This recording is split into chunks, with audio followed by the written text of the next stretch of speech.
একটি মিষ্টি প্রেমের গল্প। আপনি যদি টাইমলি না আসেন এরপরে আমি আর কোনো প্রেশার নিতে পারবো না।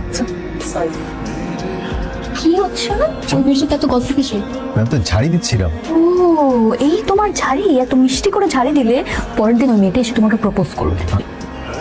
মাথার উপরে সুচিকে মারা দেখলে তা কি হচ্ছে? আমি তোমার বউ না? আগে বাসায় ম্যানেজ করো, বিয়েটা হোক। ঠিক আছে, সব ম্যানেজমেন্ট আমি করছি, তারপর আমি তোমাকে একা ছাড়বো না। এরপর বিয়ের দিন হ্যাঁ আম্মা। তোর সাজগোজ করতে আর কতক্ষণ লাগবে?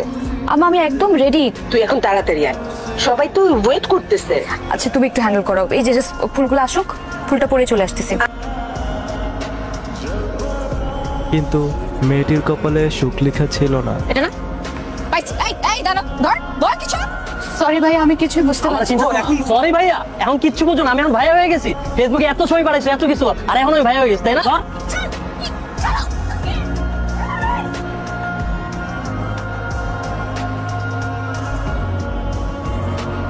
আমার একটা ফোন কল করতে হবে। হ্যাঁ, আপনার মেয়ের ফোন চেক করে দেখলাম আমরা, আমাদের কাছে মনে হয়নি যে উনি কোনোভাবে এই ক্রাইমের সাথে জড়িত। ভিডিওটি ভাইরাল হয়ে যায়।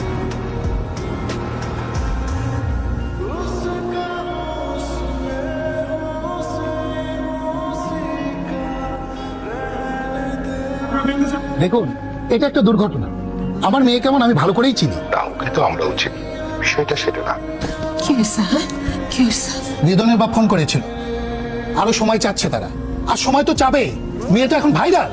এরপর তাদের আবার দেখা হয়, কিন্তু এরকম একটা সিচুয়েশন তুমি বাসা থেকে না বেরোলে পারতা। এরকম সিচুয়েশন তুমি এসে আমাকে একবার জিজ্ঞেস করো না আমি কেমন আছি?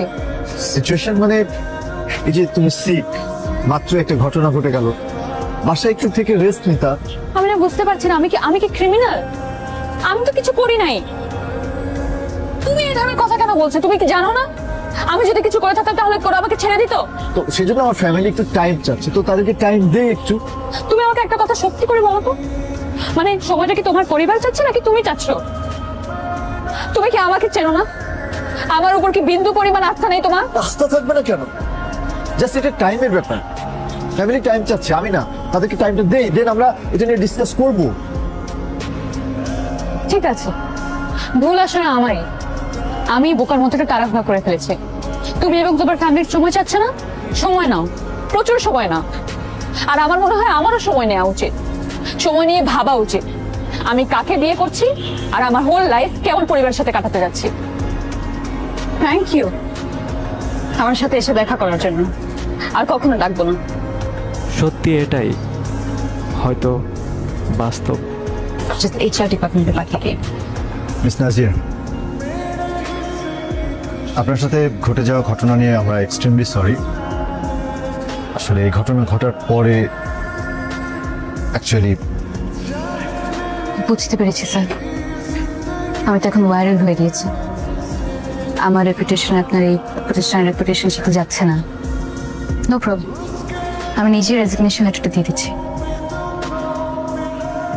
শুধু ভালোবাসলেই হয় না, ভালোবাসার মানুষের বিপদের সময় পাশে থাকতে হয়।